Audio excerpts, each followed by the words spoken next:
Il y a des cris qui m'apaisent comme ceux des étudiants, parce qu'ils sont les cris du cœur. Ils ne sont pas insensibilisés aux images, qui fait qu'on voit l'horreur et on la met comme un film ou une série. On ne sait plus que c'est le réel.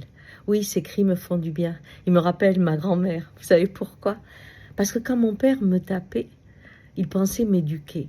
À l'époque, on disait qui aime bien châtie bien. Qu'un enfant, il faut le dresser, il faut le casser pour qu'il marche droit, et d'autant plus une fille. Hein.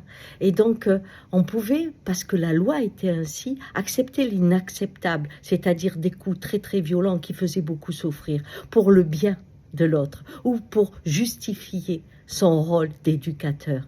Et ma grand-mère, casser la règle. Elle s'est un jour jetée entre moi et mon père. Elle en est tombée par terre et il était catastrophé, car lui faisait son rôle de m'éduquer. Et elle criait, ça c'est pas de l'éducation, ça c'est de la maltraitance.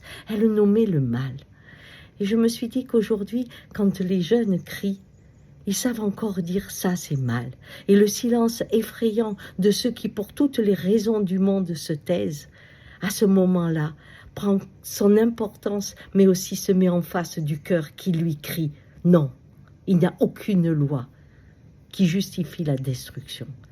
Ce cri me fait du bien et aujourd'hui, je remercie la jeunesse qui me permet, moi, en tant que témoin à mon âge, d'avoir une part de moi à travers cette génération qui sait encore s'indigner, se lever face à l'horreur de l'humanité.